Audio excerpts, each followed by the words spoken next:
pada tahun 2020 lalu awal-awal pandemi gitu kan, yang mana orang-orang semua pada ini ya apa banyak yang gulung tikar gitu kan. Jadi semua orang, hampir semua orang itu sadar bahwa oh penting banget untuk kita itu masuk ke dunia digital gitu kan. Iya, benar. Tapi yang punya pikiran seperti itu kan banyak banget. Jadi Hmm. kompetisinya itu juga makin ketat gitu kan. Itulah Hmm. kenapa teman-teman harus belajar copywriting.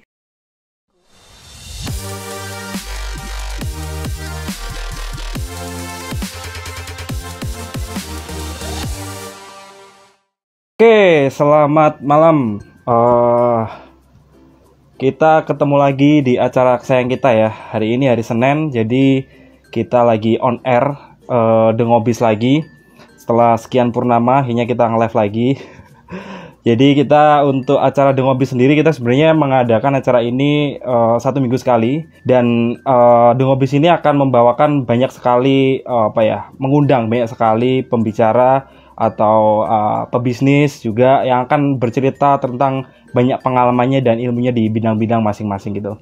Oke, khusus hari ini topik yang akan kita bawakan terkait digital marketing ya.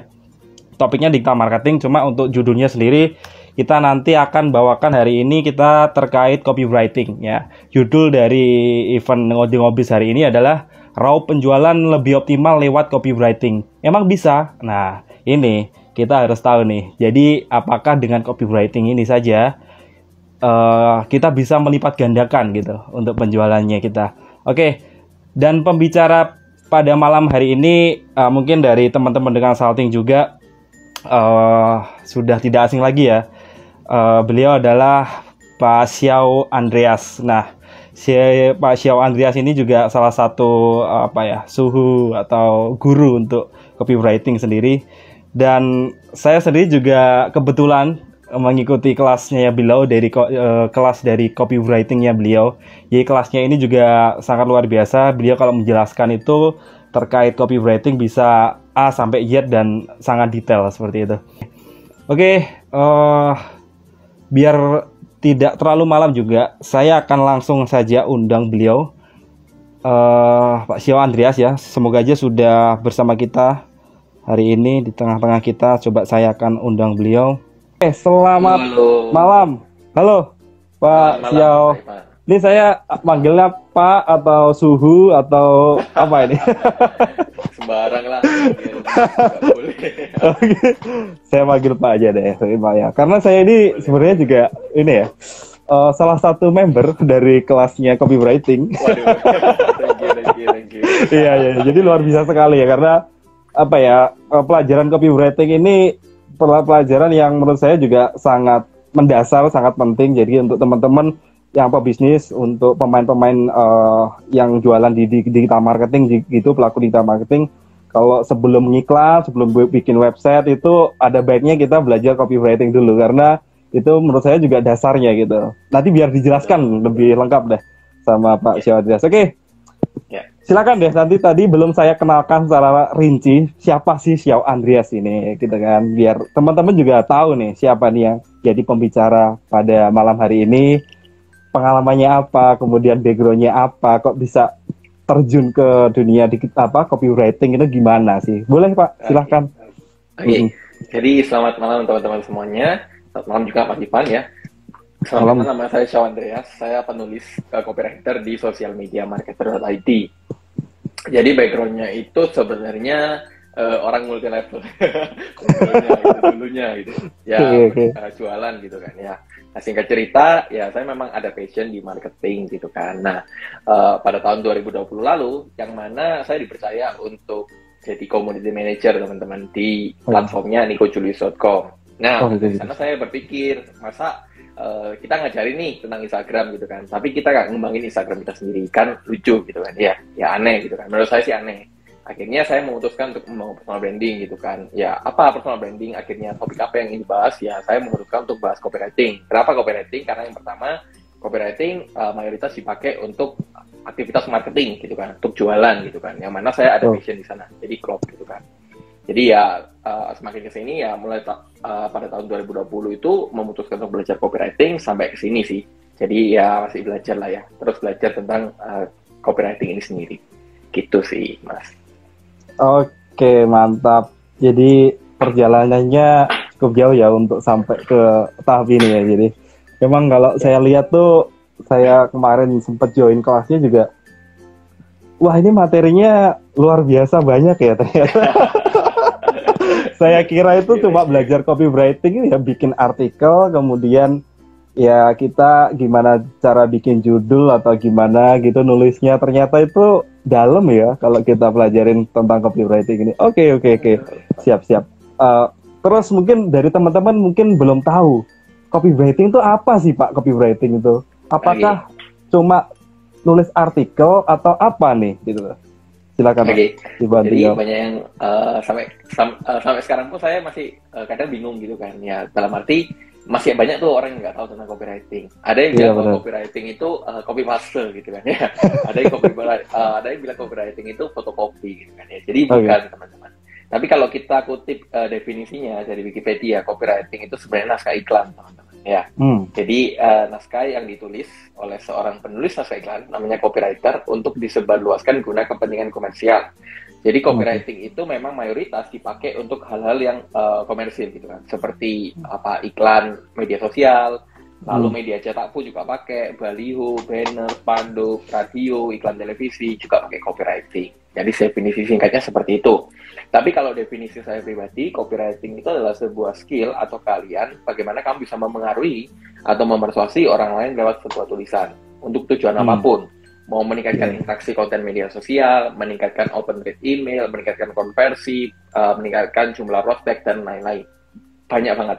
Tapi intinya adalah gimana caranya teman-teman itu bisa mengajak orang lain untuk melakukan tindakan tertentu lewat sebuah tulisan, yaitu bisa dibilang copywriting itu sendiri.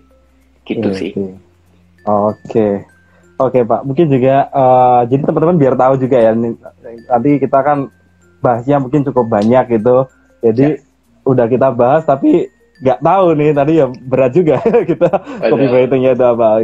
Terus mungkin juga mungkin kenapa sih kita mungkin sebagai pengen sebagai mungkin teman-teman sebagai business owner atau ada yang lagi profesional bidang digital marketing, kenapa sih harus belajar copywriting gitu loh?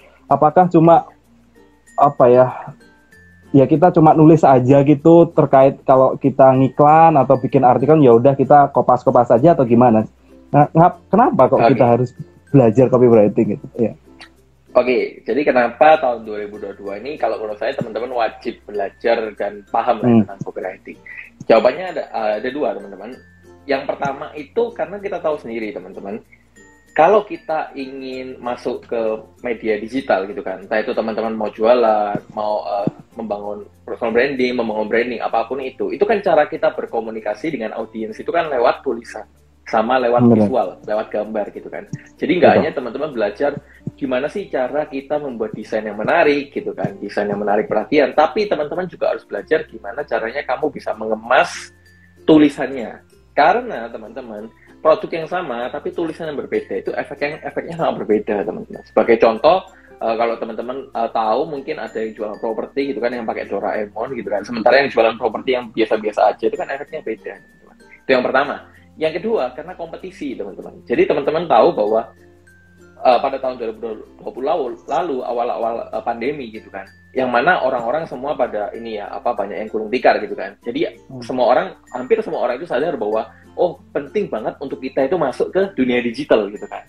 Tapi yang punya pikiran seperti itu kan banyak banget. Jadi kompetisinya itu juga makin ketat gitu kan. Itulah kenapa teman-teman harus belajar copywriting. Karena meskipun kompetisinya ketat, teman-teman, meskipun mungkin banyak yang masuk ke digital, tapi kalau misalkan teman-teman bisa mengemas tulisan teman-teman berbeda, gimana caranya teman-teman bisa mengomunikasikan produk atau jasa teman-teman berbeda dengan lewat sebuah tulisan, itu pasti efeknya beda, teman-teman. Jadi karena kita tahu sendiri banyak banget persaingannya, ya maka dari itu kita harus bisa menarik perhatian mereka. Nah, caranya gimana ya? Dengan membuat copywriting, gitu kan, dengan mempelajari copywriting. Jadi dua hal itu yang menurut saya ini penting banget untuk teman-teman itu bisa mengetahui lah ya, dan paham tentang copywriting itu sendiri. Gitu. Oke, menarik ya. Oke.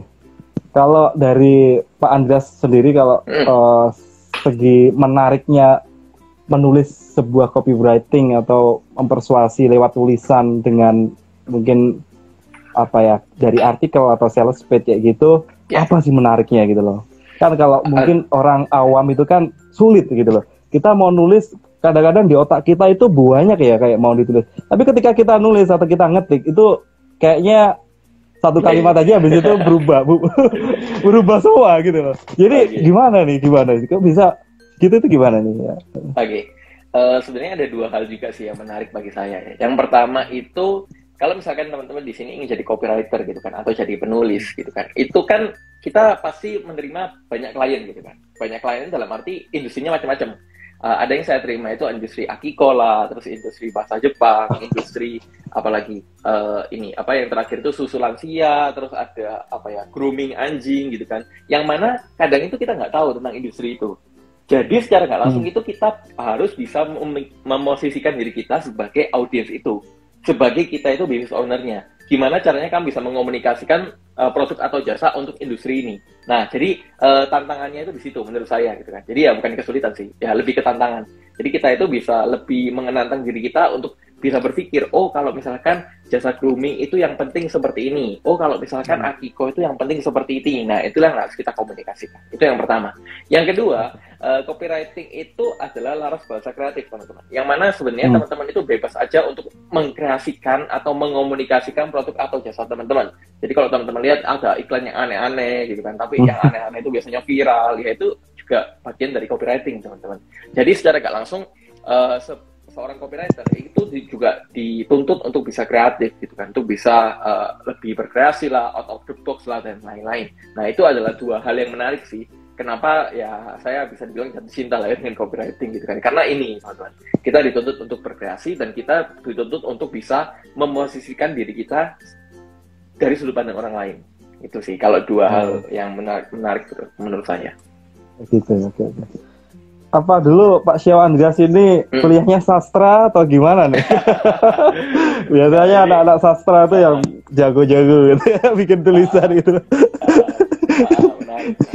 Sebenarnya saya itu nggak ada background bahasa Indonesia atau sastra gitu teman-teman. Bahkan bahasa Indonesia saya itu jelek gitu kan. Nah makanya, nah ini menariknya ini teman-teman ya. Dulu saya berpikir bahwa kalau kita ingin nulis copywriting itu nggak penting, tata bahasa di bahasa Indonesia itu nggak penting dulu gitu kan. Terus semakin kesini, semakin saya mempelajari bahwa oh ternyata tata bahasa itu penting banget teman-teman.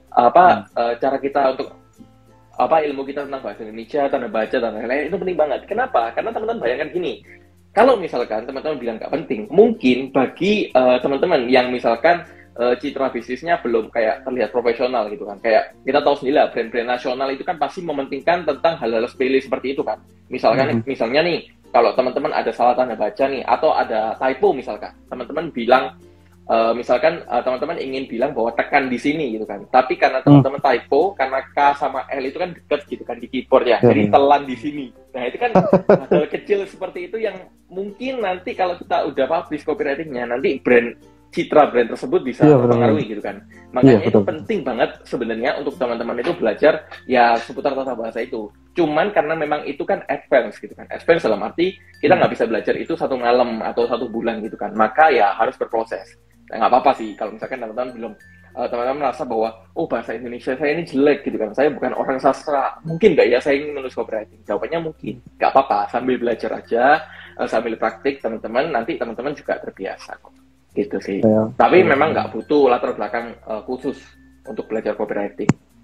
Gitu. Iya, oke. Jadi tidak terbatas ya. Jadi skill copywriting ini bukan punya orang yang dengan latar belakang bahasa gitu nggak? Bukan ya? Betul. Anak-anak muda, nggak harus anak muda gitu kan ya. Walaupun memang kalau misalkan punya background atau orang sastra itu memang bisa ini sih membantu sih Mas. Cuman nggak harus sih. Ya pasti membantu. Nggak harus ya. Ya, jadi semua orang bisa belajar lah untuk terkait copywriting ini. Oke. Oke, menarik. Kita coba masuk ke judulnya ya, karena kita terkait penjualan, gimana mengoptimalkan penjualan. Jadi mungkin ini deh, apa sih peran copywriting deh? Peran copywriting dalam meningkatkan penjualan itu gimana? Gimana caranya kok kita nulis kok bisa berlipat-lipat ini penjualan kita tuh gimana gitu. Mungkin orang-orang bertanya-tanya gitu. Mungkin bisa dibantu coba. Kalau seperti ini saya itu susah menjelaskan dengan teori teman-teman. Saya lebih gampang menjelaskan dengan memberikan angka.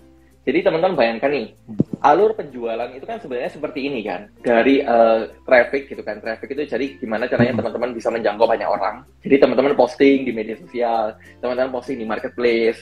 Terus dari orang yang kejangkau nih, orang yang lihat konten teman-teman, orang yang lihat postingan teman-teman, itu pasti kan ada beberapa yang tertarik gitu kan. Nah, dari yang tertarik itu mereka melihat nih, oh kata-kata kita kayak gimana gitu kan, penawaran kita dan lain sebagainya. Baru mereka memutuskan untuk jadi pembeli. Jadi stepnya kan itu seperti itu untuk meningkatkan untuk dalam sebuah penjualan gitu kan. Nah, coba teman-teman bayangkan seperti ini. Kalau misalkan teman-teman bisa menjangkau 1.000 orang gitu kan ya dari sebuah konten teman-teman. Terus dari 1.000 orang ini karena sudah lihat promosi teman-teman, kata-kata promosinya, kira-kira ada 10% lah ya. 10% yang tertarik. Artinya ada 100 calon prospek gitu kan yang WA teman-teman katakanlah. Oke. Nah, dari 100 calon prospek ini, teman-teman bisa closing mereka 10% juga katakanlah. Jadi artinya ada 10 pembeli. Oke. Nah, gimana caranya? Kalau misalkan, teman-teman bayangkan ya, kalau misalkan teman-teman mengubah kata-katanya, yang tadi hanya 10% orang yang tertarik, kira-kira bisa naik deh 20%. Jadi dengan jangkauan yang sama, 1.000 orang, tapi kalau mereka melihat kata-kata promosi kamu, oh kok menarik ya ini, kok bikin penasaran ya. Ya udah mereka memutuskan untuk WA kan, 20% kan. Artinya ada 200 orang teman-teman. Itu 2 kali lipat gitu kan. Dengan jangkauan yang sama. Jadi kalau teman-teman bayangkan dengan teman-teman itu bayar iklan yang sama, katakanlah 1.000 orang itu berapa? 50.000 katakanlah gitu kan. Jadi dengan 50.000 kamu bisa menghasilkan calon prospek yang lebih banyak teman-teman. Terus dari 200 orang ini katakanlah penjualannya juga meningkat. Oke, penjualannya meningkat juga 20%. Artinya ada 40 orang beli. Jadi dengan gambar seperti ini teman-teman kebayang gitu kan. Jadi efek copywriting atau peranan copywriting itu bagaimana dia itu bisa meningkatkan calon prospek, bagaimana dia itu bisa meningkatkan pembelian dari data yang aku gambarkan tadi.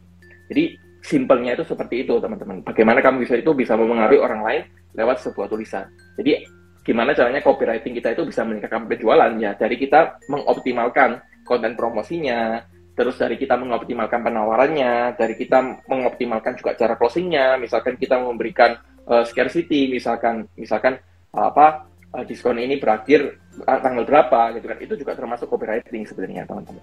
Gitu sih. Jadi gimana caranya copywriting bisa meningkatkan penjualan ya dari itu tadi, dari kita bisa mengoptimalkan setiap funnel atau bagiannya. Nah, kalau kita dalamin ini dalam nih kalau copywriting mulai dari iklan sampai dengan ke WA tadi, kira-kira kan kalau cerita itu kan ya segitu gitu ya. Kalau tapi kita ke dalamin tuh mulai dari iklan kalimat pertama sampai tengah akhir sampai nanti masuk ke funnel-funnelnya itu bisa lama itu belajarnya. Iya kayak itu. Ini juga mungkin kalau boleh tahu juga, mungkin dari biasanya itu yang menggunakan skill copywriting ini, mungkin teman-teman di sini kan ada juga yang rentang usianya juga bukan yang muda lagi gitu, yang tua juga.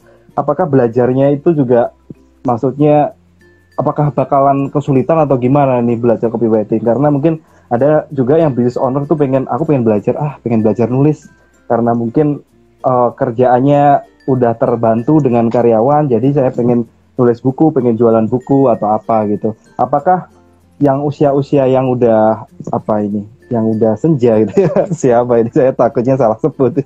Apakah juga bisa belajar nggak sih yang masalah copywriting ini? Oke, sebenarnya gini teman-teman, mungkin dari teman-teman di sini itu merasa copywriting itu apa sih? Tapi sebenarnya kalau teman-teman posting konten promosi misalkan di media sosial, atau teman-teman bikin caption Instagram terus mengajak orang lain untuk melakukan tindakan tertentu, itu sebenarnya juga copywriting teman-teman. Jadi secara nggak langsung kadang itu kita berpikir bahwa copywriting itu apa, tapi kita itu sudah praktik copywriting sejak dari kapan lalu mungkin teman-teman. Berarti memang banyak banget orang yang merasa seperti itu. Nah, uniknya adalah copywriting ini juga sering disebut sebagai ilmu jalanan teman-teman. Dalam arti kita nggak tahu kalau itu copywriting, padahal kita udah mempraktikkan copywriting. Nah, jadi ya sering disebut seperti itu. Terus kalau misalkan teman-teman merasa kayak saya ini udah usia bapak mungkin 60 ke atas mungkin, terus saya itu merasa kayak nggak kreatif orangnya, itu bisa nggak sih belajar copywriting? Jawabannya bisa teman-teman. Kenapa? Karena seperti ini teman-teman. Untuk belajar copywriting itu memang sebenarnya ya nggak ada standar khusus sih, walaupun skill-skill yang dibutuhkan itu ada beberapa, seperti yang skill riset, teman-teman. Gimana caranya teman-teman itu bisa riset untuk membuat buyer persona, jadi target pasarnya copywriting ini untuk siapa, terus skill menulis, tata bahasa, dan lain-lain, terus kreativitas, dan lain sebagainya, itu juga penting. Tapi itu bukan menjadi, kalau menurut saya, bukan jadi hambatan teman-teman untuk teman-teman menulis copywriting. Kenapa? Karena banyak banget kok di luar sana yang mungkin mereka itu udah usia 50 ke atas, tapi juga masih mempraktikkan copywriting. Salah satunya senior copywriter itu Om Budiman Hakim atau Kang Asep, itu teman-teman bisa lihat, usianya juga nggak muda, tapi beliau juga masih aktif gitu kan, menulis gitu kan, entah itu menulis copywriting atau menulis apapun, teman-teman. Jadi memang menulis itu bukan sesuatu yang teman-teman itu terbatas usia sih, karena kan ya kita bisa lakukan dimanapun gitu kan, walaupun kita merasa kayak tenaga kita udah habis gitu kan, kita udah nggak muda lagi, nggak apa-apa kan, tinggal di depan laptop, di depan komputer, tinggal ngetik gitu kan. Jadi sebenarnya nggak perlu tenaga yang ya apa ya, ekstra gitu kan untuk menulis, nggak masalah sih, bisa dipelajari kok teman-teman. Yang penting punya niat belajar sih. Punya niat yang pertama ya. Iya, betul. Oke, mungkin bakalan ada pertanyaan juga yang akan timbul. Belajarnya itu awalnya gimana? Dari mana sih saya harus memulainya gitu loh? Mungkin harus bertapa dulu atau gimana? Jadi kalau saya itu belajar dari orang lain gitu kan. Ada 3 hal penting teman-teman yang wajib kamu tahu sebelum menulis copywriting. Yang pertama, kamu harus belajar dulu target pasarnya siapa. Kamu ingin nulis copywriting buat siapa? Jadi kalau teman-teman berpikir bahwa copywriting itu pokoknya asal pakai kata-kata kayak gratis, terbaru, ampuh, laris, terbaik, dan lain-lain. Enggak, teman-teman. Yang pertama, kamu harus mulai dulu dari target pasarnya itu siapa, teman-teman. Karena kalau teman-teman bayangkan ya, teman-teman itu misalkan ingin menjual sebuah hijab gitu kan, ingin menulis copywriting untuk hijab. Terus kalau misalkan teman-teman ingin nulis untuk emak-emak, dan teman-teman ingin nulis untuk mahasiswi mungkin, itu kan beda ya teman-teman ya. Yang mana kalau mungkin emak-emak itu kan bahasanya ya kita nggak bisa pakai bahasa gaul. Kalau sekarang itu bahasa-bahasa jaksel, nggak bisa gitu kan. Kenapa? Karena orang nggak ngerti gitu kan. Emak-emak mungkin nggak ngerti. Apa lagi masa pakai bahasa-bahasa Inggris dicampur Indonesia. Sementara kalau mahasiswi mereka lebih relate dengan itu karena ya mereka sering terpapar seperti itu. Jadi dari teman-teman lihat, dari beda usia teman-teman itu juga beda loh cara kita untuk menulis copywritingnya. Maka dari itu kamu juga harus tahu dulu ingin menulis buat siapa. Silakan dijabarkan seperti usianya berapa, lokasinya, masalahnya apa, keinginannya, terus media yang sering mereka pakai dan lain-lain. Itu di tahap pertama. Terus tahap yang kedua, teman-teman bisa jabarkan dulu nih produk atau jasa teman-teman itu fitur dan manfaatnya apa gitu kan. Jadi fitur itu yang berhubungan dengan produk teman-teman. Seperti kalau hijab. Nah, hijab ini kayak apa? Misalkan hijab ini dibuat dari kain voal gitu kan, yang adem, terus kelebihannya apa disebutkan. Nah, kalau manfaat itu apa yang market kamu dapatkan. Seperti misalkan manfaatnya kalau kamu pakai hijab yang adem apa, misalkan nggak gampang gerah gitu kan, lebih percaya diri dan lain-lain. Nah, itu fitur dan manfaat, itu bisa dijabarkan. Terus kalau misalkan target pasar udah, fitur dan manfaat atau apa yang kita ingin komunikasikan udah, yang terakhir itu media yang dipakai teman-teman. Karena kalau teman-teman bayangkan, teman-teman itu ingin nulis di Facebook, di Instagram, TikTok, website, email, itu beda-beda teman-teman. Mungkin kalau teman-teman perhatikan, contohnya kayak Facebook sama Instagram gitu kan. Facebook itu kan lebih dominan teks teman-teman. Sementara Instagram itu lebih dominan visual. Jadi dibilang cara mainnya juga beda sebenarnya. Jadi dengan teman-teman itu mengetahui 3 hal itu nanti akan memudahkan kamu untuk menulis copywriting. Terus kalau udah tahu 3 hal itu, teman-teman juga harus tahu dulu ada yang namanya anatomi, teman-teman. Jadi sebuah copywriting itu idealnya cuma terdiri dari 3 bagian ini. Yang pertama selalu ada judulnya. Judul yang menarik perhatian gitu kan. Nah, yang kedua ada isi copywriting, yang ketiga ada call to action. Jadi harus tahu 3 hal itu. Nanti kalau teman-teman udah tahu 3 hal itu nanti akan memudahkan kamu dalam menulis copywriting gitu kan. Dan judul itu sebenarnya ada macam-macam teman-teman. Jadi ya penjelasan ini panjang kali lebar sebenarnya. Tapi dengan teman-teman itu mengetahui hal ini gitu kan, itu nanti teman-teman mulai kebayang kok, oh ternyata cara nulis copywriting itu ada step-stepnya gitu kan. Jadi bukan asal nulis gitu kan. Jadi dengan teman-teman mengetahui sebenarnya step-stepnya itu nanti akan memudahkan kamu dalam menulis copywriting. Gitu. Mantap. Nah, tadi yang di poin 1 itu menulis untuk siapa. Nah, ini gimana Pak menentukan untuk siapanya ini kadang-kadang yang kita nggak tahu kan. Nah, ini gimana Pak caranya kita tahu nih kita pengen jualan produk A. Nah, ini produknya mungkin kita sekilas saja untuk ibu-ibu aja gitu. Tapi kan kita belum tahu nih, ini memang untuk ibu-ibu atau cocok juga untuk bapak-bapak atau untuk anak-anak atau gimana. Nah itu gimana nih menentukan untuk siapanya, itu gimana, teknik pakai apa ini Pak? Oke.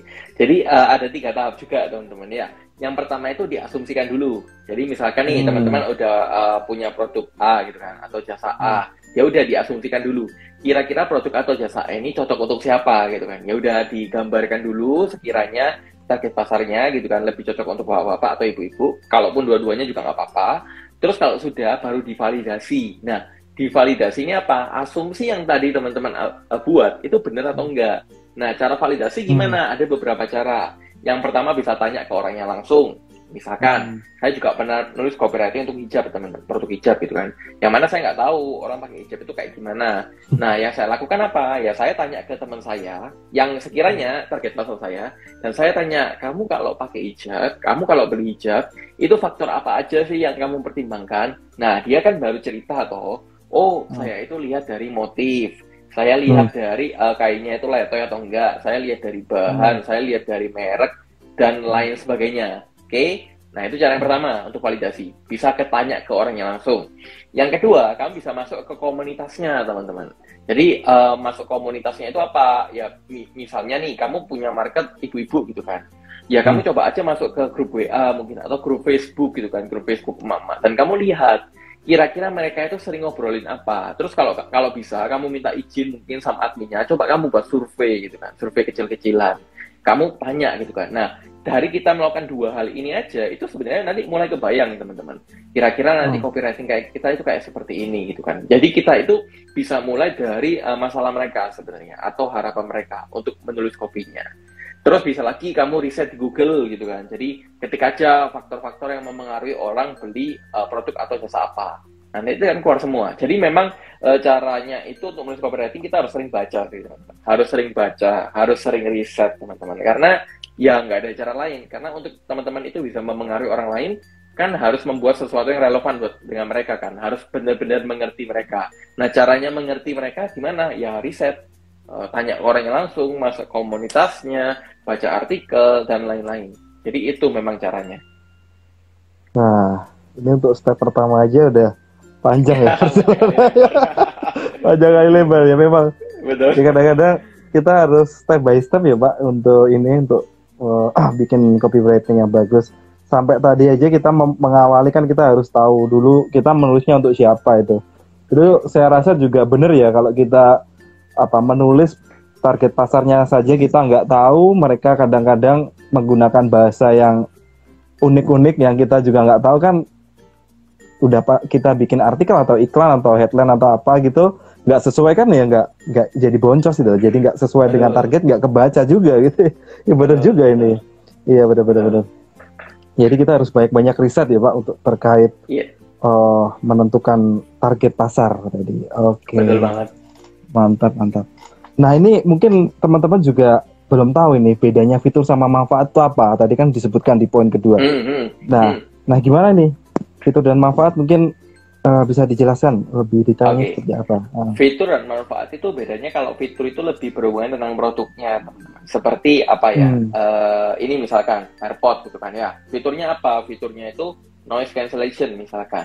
Jadi kalau kamu pakai itu bisa kayak kedap suara gitu kan. Nah manfaatnya apa? Manfaatnya mungkin bisa membantu kamu lebih fokus.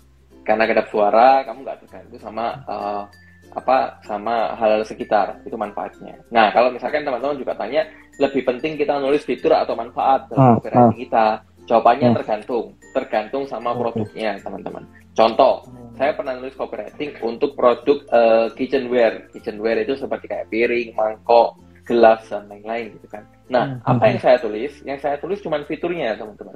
Jadi saya itu cuma nulis jual mangkok gitu kan, diameternya segini, bahannya keramik, motifnya apa aja gitu kan. Terus harganya berapa, minat lokasinya di sini. Itu juga bisa rame. Kenapa? Karena apa yang orang pertimbangkan saat beli mangkok, ya itu fiturnya. Kan saya nggak mungkin toh bilang kayak mangkok ini dibuat dari bahan keramik sehingga kamu nggak perlu khawatir kalau makan makan masakan yang panas gitu kan. Ya orang sudah tahu semua gitu kan. Kalau misalkan punya keramik ya kayak gitu kan. Jadi ya tergantung sama apa yang orang pertimbangkan. Kecuali kalau misalkan katakanlah kita jual skincare mungkin. Katakan kalau fiturnya kayak seperti aneh-aneh gitu kan. Misalkan dibuat dengan ekstrak bintang laut. Nah, itu kan orang-orang nggak tahu gitu kan. Apa itu ekstrak bintang laut? Nah, maka dari itu kita harus jabarkan manfaatnya. Jadi kembali lagi ke marketnya sih. Itu fleksibel sih, bukan kayak harus fitur, harus manfaat, enggak. Kembali lagi. Kembali ke market sama yang dijual ini apa gitu ya, Pak. Mungkin kalau memang tidak perlu dijelaskan, setelah kita riset mungkin pasarnya juga udah tahu untuk penyebutannya apa gitu, mungkin kita nggak usah jelasin terkait manfaatnya gitu ya. Betul banget. Ini ada pertanyaannya masuk, Pak. Nah ini boleh sekalian dijawab biar soalnya ini tanya di kolom komen takutnya tenggelam gitu ya. Bedanya copywriting dengan content writing itu apa ya, Kak? Nah ini. Sebenarnya copywriting sama content writing itu kan sama-sama writing ya, sama-sama menulis gitu kan. Cuman Kak bedanya itu kalau copywriting itu menulis untuk tujuannya itu untuk memersuasi teman-teman. Seperti kalau teman-teman lihat iklan gitu kan, terus apalagi email marketing untuk yang memersuasi itu copywriting. Kalau content writing itu yang untuk menginformasi teman-teman. Seperti kalau teman-teman lihat artikel, newsletter dan lain-lain. Walaupun memang ini kurang lebih mirip teman-teman. Kita menulis artikel itu juga sebenarnya pakai copywriting gitu kan. Jadi memang ya kedua hal ini sebenarnya ya agak-agak mirip gitu kan. Tapi kalau secara ya banyak definisinya itu content writing itu yang lebih ke informatif, sementara kalau copywriting lebih ke persuasif sama informatif. Jadi bedanya di sana sih. Walaupun sama-sama writing ya, sama-sama nulis. Tujuannya yang beda berarti ya? Betul. Tujuannya beda. Yang satu mempersuasi, yang satu edukatif. Menginformasi. Ya. Menginformasikan. Ya, oke. Ya, saya juga sekalian belajar ini, Pak. Banyak hal yang saya juga nggak tahu. Oke. Sama-sama belajar. Nah ini tadi mungkin juga ada yang terkait content writer gitu ya. Mungkin dia juga seorang copywriter atau apa gitu, nulis artikel.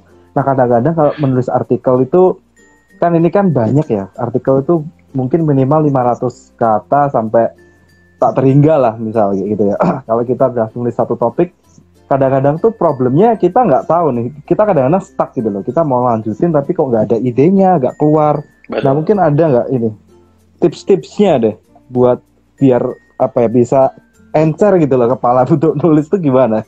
Kalau dari Pak Syah Andreas ya. Kalau saya tuh biasanya dibuat outline-nya dulu sih. Jadi ya banyak orang cuma buat outline. Misalkan kalau artikel gitu kan, artikel itu kan kadang kalau kita nulis itu ya biasanya 1000 kataan gitu kan.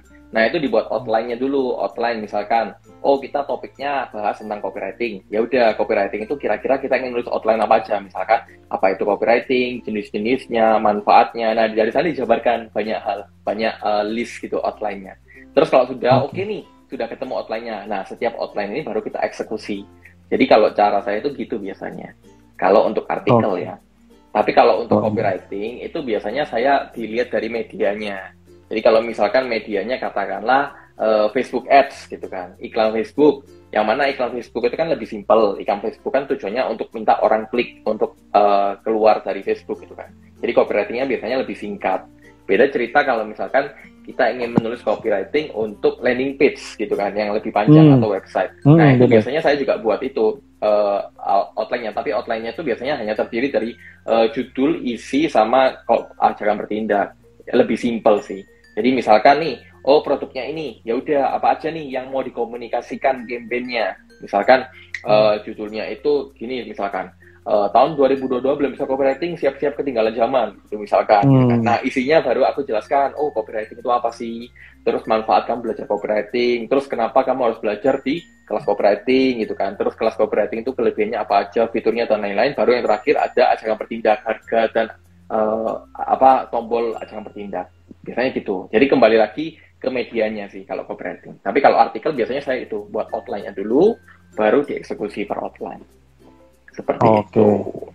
Jadi kita pretelin gitu ya Pak untuk artikel atau tadi landing page supaya tahu nih jalur-jalurnya mau ditulis apa. Nah ini ada pertanyaan lagi dari Green Rose. Kalau copywriting guna teknik storytelling boleh ke ini maksudnya apa ini? Boleh Kak? Storytelling, jadi gini teman-teman. Kalau misalkan teman-teman juga pernah dengar storytelling ya, storytelling sama copywriting bedanya apa? Beda. Jadi kalau storytelling itu kayak lebih mendongeng teman-teman. Kalau copywriting itu lebih mempersuasi. Seperti ini. Kalau copywriting misalkan, kalau misalkan saya ingin buat copywriting untuk produk skincare gitu misalkan ya. Misalkan judulnya seperti ini. Apakah kamu sering kesulitan memilih skincare yang cocok saat menggunakan masker? Nah, itu kalau copywriting itu seperti itu. Yang kayak memotivasi orang gitu kan. Sementara kalau storytelling itu beda. Storytelling itu kayak kamu lebih cerita seperti kayak gini. Beruntusan lagi, teriak saya dalam hati. Nah, gimana nggak beruntusan? Kondisi seperti ini yang mana kita harus menggunakan masker itu kulit wajah kita tambah beruntusan. Nah, kayak gitu, itu storytelling. Jadi beda storytelling sama copywriting. Kalau storytelling itu kayak lebih ke cerita, mungkin teman-teman atau Mas Ivan juga pernah lihat cerita, tapi ujung-ujungnya juga jualan. Nah, itu storytelling. Oh iya, benar. Tapi kalau copywriting itu yang kayak kita langsung memersuasi gitu kan. Jadi biasanya langsung ditembak tuh ke masalahnya atau harapannya gitu kan. Misalkan ya kayak tadi tahun 2022 belum bisa copywriting, siap-siap ketinggalan zaman. Nah, itu kan langsung nembak ke poinnya. Oke, benar. Tapi kalau storytelling itu kayak kita muter, tapi ujung-ujungnya juga jualan. Oh, ujungnya jualan juga ya? Lebih beda. Biasanya lebih panjang juga berarti Pak. Storytelling itu lebih panjang. Berarti kayak ini nih, yang jago bikin storytelling tuh kayak iklan-iklan asuransi Thailand tuh biasanya. Itu kan dia ada ceritanya dulu gitu, kita nggak tahu kalau ini ternyata ujungnya suruh ambil asuransi. Tapi halus banget Pak ya. Bagus sih kalau storytelling memang kita nggak ngerasa. Ternyata endingnya suruh jual. Berarti kan udah kerasa gitu kan. Udah kerasa ya mulai detik awal kita baca. Apalagi pelakunya nih, kalau kita pelaku gitu baca-baca iklan atau apa, ini endingnya pasti gini. Gitu. Ya, Oke. Bedanya situ. Oke Pak. Mungkin pertanyaan selanjutnya adalah gimana cara kita mengukur copywriting yang kita buat itu sudah baik dan tepat. Nah, mungkin kita ketika bikin iklan, bikin artikel, kita kan butuh nih gimana cara mengukurnya ini tuh sebuah artikel atau iklan yang baik gitu. Gimana? Ini menarik gitu kan. Menarik dan agak tricky gitu. Tricky dalam arti ini. Sebuah copywriting yang bagus sama nggak bagus, itu kalau menurut saya ya, kita nggak bisa subjektif teman-teman. Dalam arti, yang menurut saya bagus, mungkin menurut Mas Ivan belum tentu bagus gitu kan. Dan menurut teman-teman belum tentu bagus. Jadi kan ya banyak perspektif yang berbeda gitu kan. Tapi yang bagus itu kayak gimana? Kalau menurut saya itu yang sesuai dengan kampanye teman-teman. Maka dari itu, teman-teman itu harus bisa baca datanya teman-teman. Itu kenapa saya itu paling sering banget menulis copywriting untuk campaign-campaign yang digital teman-teman. Kenapa? Karena yang nggak digital itu kita kan nggak bisa ukur kan. Kayak teman-teman nulis bikin copywriting spanduk gitu kan. Kan kita nggak bisa ukur berapa banyak orang yang tahu dari spanduk ini. Nggak bisa. Sementara kalau digital kan bisa. Seperti kalau contoh iklan. Nah, kalau iklan itu teman-teman nanti bisa lihat berapa persen orang yang klik iklan teman-teman. Itu ada namanya CTR. Nah, itu teman-teman tahu. Terus kalau teman-teman nulis untuk email gitu kan, ada yang namanya open rate. Jadi berapa persen orang yang buka email teman-teman setelah melihat copywriting-nya. Terus kalau misalkan teman-teman nulis apalagi di website, nah itu kan teman-teman nanti bisa lihat berapa banyak orang yang klik tombolnya. Nah jadi kalau menurut saya sih, saya lebih ke objektif sih teman-teman. Dalam arti teman-teman kalau misalkan pengen tahu copywriting-nya itu bagus atau enggak, ya caranya adalah melihat datanya. Teman-teman harus bisa ukur nih datanya, berapa konversi yang terjadi, berapa banyak orang yang klik, berapa banyak orang yang buka, berapa banyak orang yang tertarik, dan lain-lain. Kalau misalkan konten media sosial juga berapa banyak engagement-nya, nah itu kita bisa ukur. Kalau cara saya seperti itu, kita harus bisa lebih objektif. Sementara kalau misalkan orang-orang punya definisi yang berbeda-beda sih. Ada yang bilang, pokoknya ini harus sesuai campaign-nya gitu kan. Tapi kalau cara saya sih, saya lebih ke objektif teman-teman ya. Karena data itu kan nggak pernah bohong gitu kan. Apa yang menurut kita bagus, tapi kalau datanya jelek, ya itu jelek gitu kan. Mau gimana lagi? Gitu sih. Kalau saya itu lebih ke objektif sih. Oke.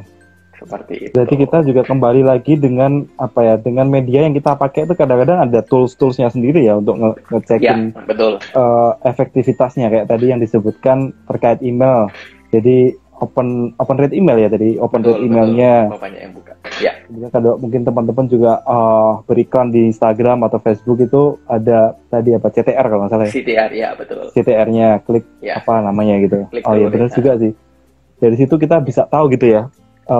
efektivitas sama ini. Jadi kita berarti juga harus banyak-banyak menyiapkan cadangan ya berarti ya. Jadi kurang lebih kan gitu ya kan. Betul, jadi kita harus melakukan testing kalau nggak salah ya, harus melakukan testing. Betul. Jadi sampai ketemu yang paling maksimal deh, maksimalnya gitu. Jadi kita nggak boleh satu habis itu ternyata udah selesai, kita tinggal nunggu hasil. Itu agak kan harusnya nggak seperti itu gitu ya Pak ya. Ya kadang-kadang mungkin ada yang dilakukan. Ya itu iya bisa yang dilakukan. Benar. Oke. Mungkin untuk anatomi copywriting ini kita harus memulainya kan kalau nggak salah, kalau kita katakanlah medianya adalah landing page gitu ya, kita beriklan landing page lah umumnya. Terkait headline, nah headline yang paling menurut Pak Xiao Andreas ini yang paling powerful, yang jadi jagoannya ini tipe headline yang seperti apa? Apakah yang clickbait atau yang kita yang nakut-nakutin biar orang itu ngerasa aku butuh nih jadinya kayak gitu, atau gimana nih yang seperti apa nih kira-kira? Oke. Jadi buat teman-teman yang belum tahu, kalau headline itu ada banyak tipe teman-teman. Sebagai contoh, ada yang namanya headline yang menakut-nakuti teman-teman, kayak tadi gitu kan. Tahun 2022 belum bisa copywriting, siap-siap ketinggalan zaman. Itu yang menakut-nakuti. Ada juga headline yang membuat penasaran teman-teman. Itu contohnya seperti ini. Ternyata nulis copywriting tanpa pusing itu cuma gini doang loh. Udah gitu aja, itu curiosity headline. Oke. Ada juga headline yang berupa pertanyaan. Misalkan, apakah kamu kesulitan saat nulis copywriting? Nah, itu adalah pertanyaan. Ada juga headline yang berupa selektif, yang khusus untuk menargetkan orang tertentu. Misalkan, khusus pebisnis online yang belajar copywriting dan meningkatkan penjualan. Nah, itu headline selektif. Jadi, tergantung teman-teman. Itu headline itu ada banyak banget gitu kan. Ya, ada 13 dan ada 8 jenis. Nah, itu kalau misalkan teman-teman tanya, paling efektif yang mana? Jawabannya nggak ada. Memang harus dites. Cuma kalau di kasus saya dan beberapa klien yang saya handle itu biasanya headline yang membuat penasaran itu paling perform biasanya gitu kan. Karena kita tahu sendiri orang Indonesia itu kan ya keponya tinggi ya. Lihat apa yang rame, yang rame gitu kan. Lihat apa yang viral, cobain gitu kan. Makanya penasaran itu sering dikaitkan dengan pemasaran gitu kan. Jadi penasaran pemasaran gitu. Cuman nggak ada salahnya kalau misalkan teman-teman testing pertanyaan headline lah, atau teman-teman testing kayak di selective headline lah, nggak apa-apa, dicoba aja teman-teman. Jadi kita mencoba, nanti kita bisa memvalidasi sendiri gitu kan, karena nggak ada yang sesuatu yang pasti kok teman-teman. Kan target pasar kita juga berbeda, terus keinginannya juga berbeda, produknya juga berbeda, jadi harus dites. Tuh. Yang cuman gimana? Sorry. Aku potong ya tapi. Jadi curiosity headline itu beda sama clickbait teman-teman ya. Jadi kalau misalkan teman-teman lihat, judul ini membuat penasaran, ini tipe judul clickbait, beda teman-teman. Bedanya gini, kalau clickbait itu judulnya membuat penasaran, tapi isinya nggak relevan. Jadi biasanya teman-teman mungkin baca berita gitu kan ya, cara cepat kaya dari dunia maya gitu kan. Wah itu kan keren banget ya. Tapi pas kita buka, kok nggak relevan gini ya, kayak apa diajari kita apa yang nggak relevan gitu kan. Itu clickbait. Kalau curiosity headline itu judulnya sama-sama membuat penasaran, tapi isinya relevan. Nah, bedanya itu. Nah, dan nggak disarankan teman-teman itu buat yang clickbait. Jadi kalau teman-teman udah buat nih judul yang membuat penasaran, ya pastikan teman-teman harus bisa memberikan apa yang teman-teman janjikan di awal. Ya benar. Itu karena kalau nggak bisa ya clickbait namanya. Dan kalau misalkan teman-teman sering clickbait, ya orang udah ini brand clickbait terus, saya malas buka gitu kan. Ya, jadi udah ditandai teman-teman ya. Itu yang harus kita perhatikan sih. Untuk jangka panjangnya, jadi kalau tipe clickbait ini jadi bumerang gitu ya Pak ya. Jadi bisa mungkin di awal-awal open rate-nya bagus gitu ya kira-kira. Wah kita pakai clickbait aja deh. Jadi kita iklannya banyak yang ngeklik, emailnya banyak yang buka, tapi isinya beda, itu kan orang jadi brand image-nya yang keserang gitu loh. Jadi wah ini tukang tipu. Jadi itu bahaya kalau kita punya tim ya, kerja aja dia bikin headline tapi nggak sesuai, tapi KPI-nya itu tentang open rate-nya, itu bahaya tuh dia pakai yang clickbait. Iya benar. Harus hati-hati ya. Oke. Terus untuk ajakan itu biasanya seperti apa? Ajakannya apakah ada resep-resep khususnya? Apakah itu terkait dikasih scarcity tadi kalau nggak salah ya, atau gimana biar ajakannya itu lebih orang itu lebih greget lagi, karena di ajakan kalau nggak salah ini kan kalau di anatomi paling bawah ya Pak, paling bawah. Betul. Kita udah nerangin panjang gitu, terus bawa ajakan kan ini momentumnya. Nah ini orang biar nggak lolos gitu, gimana nih resepnya ini bikin ajakan? Sebenarnya ada beberapa tips ya teman-teman ya. Yang pertama itu saat teman-teman menulis call to action-nya atau ajakan bertindak, itu pastikan teman-teman itu pakai kata-kata aksi. Kata-kata aksi itu apa? Kata-kata aksi itu yang bisa memengaruhi orang. Contohnya, dapatkan, temukan, hadirilah, segera, hubungi, apalagi macam-macam gitu kan, yang mengajak orang untuk melakukan tindakan tertentu. Nah itu yang pertama, harus selalu menggunakan kata-kata aksi. Yang kedua, orang melakukan tindakan tertentu itu juga dari isi copywriting-nya teman-teman. Ini yang harus teman-teman ingat-ingat, karena banyak orang itu merasa kayak, wah saya udah pakai copywriting nih, sudah pakai ajakan bertindak yang pakai kata-kata aksi, tapi kok misalkan yang interaksi di konten media sosial saya sedikit. Nah mungkin karena isinya contohnya karena akunnya jualan, yang mana kalau misalkan isi kontennya jualan ya orang males toh untuk melakukan interaksi toh. Ngapain misalkan kamu jualan, orang nge-save kontenmu jualan, kan nggak mungkin gitu kan. Jadi memang isi copywriting itu menentukan hasil atau ajakan bertindak kita efektif atau enggak. Itu tentang isinya. Yang ketiga memang bisa dipakai caranya Mas Ivan tadi, bisa ditambahkan scarcity gitu kan. Scarcity itu kelangkaan. Jadi contohnya misalkan teman-teman bilang promo ini hanya berlaku khusus hari ini aja gitu kan. Jadi kan orang yang melihat promo ini dan pingin, itu mereka merasa kayak, waduh, ya saya nggak pengen ketinggalan dong, saya nggak pengen FOMO dong, ya udah saya ambil sekarang. Jadi itu memang bisa meningkatkan konversi teman-teman, meningkatkan orang untuk klik ajakan bertindak. Cuman yang harus teman-teman perhatikan adalah ini penting banget teman-teman. Saat teman-teman itu memberikan scarcity, teman-teman itu teman-teman harus sesuai. Dalam arti gini, kalau misalkan teman-teman bilang bahwa besok harga naik gitu kan, ya udah besok harus dinaikkan teman-teman. Jangan sampai besok belum naik. Nah itu kan nanti brand image teman-teman bisa tercoreng. Nah itu yang harus teman-teman perhatikan. Jadi dalam menulis copywriting itu pastikan jangan bohong teman-teman. Itu penting banget gitu kan. Jangan ya kalau misalnya nggak gimmick-gimmick gitu kan ya. Dalam arti gimmick itu misalkan teman-teman bilang gratis 1.000 piring gitu kan, untuk karena restoran kita baru buka, maka dari itu kita memberikan kayak gratis 1.000 piring nasi padang gitu kan ya. Tapi pas orang datang, kok nggak gratis 1.000 piring? Iya, 1.000 piringnya dibagi 1 tahun gitu kan ya, jadi 1 hari itu hanya cuma segini. Nah itu kan orang merasa kayak, waduh kecewa gitu kan, dari jauh-jauh dan lain-lain. Nah biasanya sih kalau saya sih menghindari ya gimmick-gimmick gitu, walaupun bisa menarik perhatian. Cuman ya itu kembali ke strategi kita masing-masing sih, dan resikonya pasti ada masing-masing. Gitu, itu teman-teman. Jadi 3 tips itu sih bisa ya berpotensi lah untuk meningkatkan call to action, teman-teman. Oke, benar-benar. Mantap. Kalau untuk artikel gitu, apakah bisa ditambahkan CTA juga ya Pak? Ataukah cuma terbatas? Mungkin umumnya kan kita pakai di landing page ya, sales page atau product page gitu kan? Apakah kalau di artikel itu setiap artikel itu kita bisa kita tambahkan di bawahnya untuk beli produknya kita atau gimana gitu? Idealnya itu seperti apa tuh?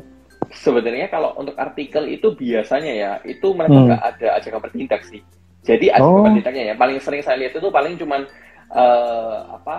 kalau menurut kamu gimana? Coba deh coba tulis di kolom komen di bawah artikel ini. Biasanya mentok-mentok seperti itu sih. Tapi kalau yang saya sering baca itu biasanya artikel nggak ada, karena artikel itu kan tujuannya untuk menginformasi aja sebenarnya teman-teman. Jadi misalkan teman-teman cari cara mendapatkan uang di kondisi pandemi misalkan. Nah itu kan ada banyak artikel. Biasanya artikel itu cuma menjelaskan caranya jadi content creator lah, jualan online dan lain-lain. Biasanya cuma seperti itu. Jarang banget ada yang ada ajakan bertindaknya gitu kan. Misalkan kayak kamu mau tahu lebih banyak tentang ini, klik di sini. Itu jarang banget. Walaupun memang ada sih. Biasanya lebih ke sana sih untuk call to action-nya sih. Diarahkan ke artikel lain atau ya komen ke artikel ini. Biasanya gitu sih Mas. Oke, biasanya 2 itu ya untuk komen atau benar. Tapi nggak ada salahnya kok kalau misalkan teman-teman pakai call to action ada jualan, nggak ada salahnya. Baik lagi kita harus testing itu tadi ya Pak ya. Ya. Iya benar. Tadi kita harus testing ya. Oke. Apakah copywriting itu digunakan di setiap konten atau hanya konten yang kita iklankan? Nah, ini dari Chat 97. Silakan. Oke. Jadi apakah hanya setiap konten atau konten yang iklan kan? Jawabannya gini teman-teman. Iya. Kalau bisa, teman-teman itu kan buat konten kan tujuannya untuk memengaruhi orang toh. Tujuannya untuk Betul. kita membuat orang itu interaksi toh atau melakukan tindakan tertentu. Ya kalau bisa pakai copywriting. Jadi nggak hanya konten yang diiklankan. Kecuali kalau teman-teman itu posting kontennya ya asal-asalan gitu kan. Ya udah pakai copywriting gitu kan. Tulis aja aku lagi makan nih, ya udah gitu aja gitu kan. Ya kan nggak, kalau kita nggak hanya untuk happy-happy. Tapi kalau misalkan tujuan teman-teman ingin mengajak orang untuk melakukan tindakan tertentu atau ingin mengajak orang untuk beli barang itu, ya kayaknya kita harus pakai copywriting. Walaupun itu hanya konten yang kita publish. Jadi kembali lagi ke tujuan kita sih sebenarnya gitu teman-teman. Kalau iklan ya wajib pakai copywriting. Iklan wajib ya. Teman-teman kan bayar iklan, otomatis kan teman-teman timbal balik toh. Masa hanya hura-hura. Banget. Bakar-bakar uang gitu ya kan, nggak mungkin juga ya, ngapain juga. Hebat. Oke, mungkin pertanyaan menuju pertanyaan akhir Pak. Untuk masa depan sendiri copywriting tuh gimana Pak? Apakah nanti bakal tergantikan oleh satu hal lain atau gimana? Mungkin dari teman-teman yang lagi mulai belajar ini biar tahu nih masa depannya copywriting itu seperti apa gitu. Oke. Kalau ditergantikan sama yang lain itu mungkin karena sekarang itu ada toolsnya Mas Ivan. Jadi kalau teman-teman tahu ada yang namanya AI copywriting. Jadi AI itu adalah buatan, itu bisa buatin copywriting. Jadi kamu ketik aja misalkan produk saya ini gitu kan, keunikannya ini, target pasarnya ini, itu bisa dibuatkan. Ada banyak tools, saya juga pakai gitu kan, tapi bahasa Inggris gitu kan, bahasa Indonesia belum ada.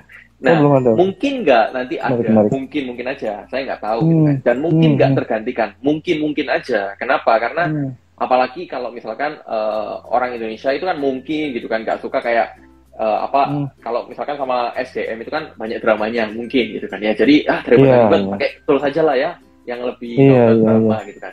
Mungkin gitu kan. Tapi kalau menurut Om Budiman Hakim gitu kan ya, pakar copywriter di Indonesia itu beliau bilang nggak mungkin gitu kan. Kenapa? Karena copywriting itu kan ada hubungannya tentang ya harus ada emosinya atau dalam kita menulis copywriting, dan emosi seperti itu kan nggak bisa digantikan dengan robot. Jadi ya kalau dari satu sisi ya ada benarnya juga. Cuman kalau dari pendapat saya sih mungkin aja tergantikan. Tapi ya saya nggak tahu ke depannya gimana. Cuman kalau ditanya ya kalau seperti itu ya kenapa kita harus belajar copywriting? Ya kalau menurut saya sih wajib belajar copywriting lah ya. Mumpung masa itu belum datang gitu kan. Jadi sebaiknya teman-teman mempersiapkan dulu nih. Dengan teman-teman mungkin paham fundamentalnya, teman-teman terbiasa menulis copywriting. Jadi nanti mungkin pas masa itu datang teman-teman udah lebih siap. Gitu sih kalau pendapatku.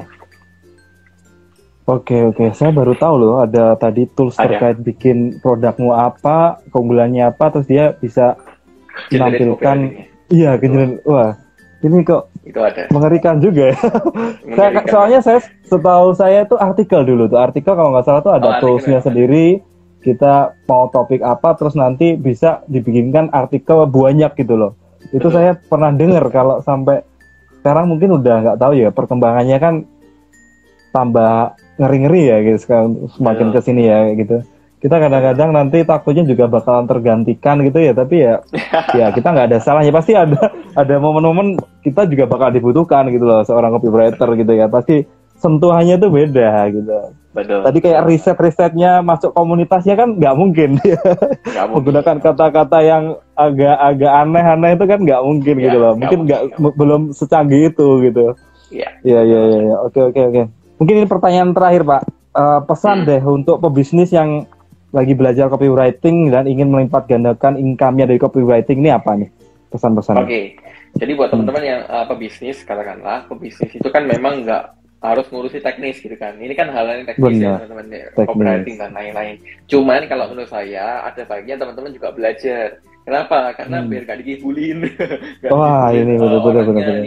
Jadi karena saya itu sering lihat banget, kadang itu banyak pebisnis saya nggak ngerti hal teknis kayak gini. Jadi ya asal ikutlah, pokoknya kamu bikinin, aku bayar gitu kan. Tapi mereka nggak ngerti. Nah kalau menurut saya sih ada baiknya teman-teman juga mempelajari hal-hal seperti ini. Entah itu digital marketing lah, copywriting, apapun itu. Jadi saat teman-teman udah tahu hal ini, dan teman-teman mungkin nggak mau fokus tentang hal teknis seperti ini, dan teman-teman hire profesional atau agency, teman-teman dapat gambarannya nih. Misalkan dia approval kayak gini, teman-teman nanti bisa kasih masukan. Jadi ada baiknya, walaupun teman-teman mau bisnis, itu teman-teman wajib belajar ini. Tapi kalau misalkan teman-teman nggak profesional atau UMKM, ya itu wajib sih. Kalau menurut saya, wajib banget teman-teman belajar hal seperti ini. Itu sih kalau dari aku. Oke, mantap sekali.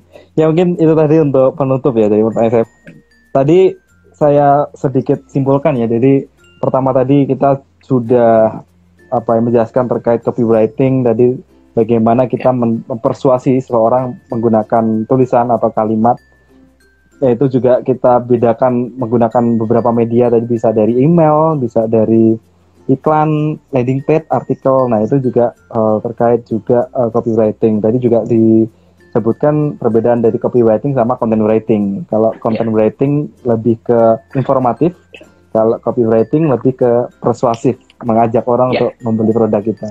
Terus tadi untuk mengawali gimana kita belajar copywriting, mungkin kita bisa dari menentukan nih untuk siapa tulisan kita, target marketnya kita tuh seperti apa. Nah, caranya itu kita bikin asumsi dulu. Jadi kita kira-kira nih untuk target pasarnya kita, kalau kita jualnya kerudung tadi, mereka menggunakan kata apa gitu. Mungkin kerudungnya dengan bahan yang baik, bagus, yang nggak gampang lepek itu tengahnya, itu kata-kata kayak gitu. Kemudian kita validasi, kemudian juga masuk komunitas. Jangan lupa masuk komunitas. Jadi kita menjadi pasar juga, nanti biar lebih tahu nih kita nulis di siapa. Kemudian jangan lupa untuk riset. Oke. Terus juga kita juga harus menambahkan terkait fitur sama benefit tadi. Kita juga sempat bahas terkait fitur, benefit, kemudian juga media yang dipakai dan anatomi copywriting. Oke, mungkin itu saja sekian dari acara The Ngobis malam ini. Kita bahas terkait copywriting. Hari ini kita membawakan judul Route penjualan lebih optimal lewat copywriting. Emang bisa? Ya bisa dong, tadi sudah dijelaskan. Oke, mungkin itu saja. Terima kasih Pak Xiao Andreas malam ini sudah memberikan sekali banyak informasi dan ilmu terkait copywriting seperti itu ya. Ya semoga bermanfaat untuk teman-teman juga yang mengikuti.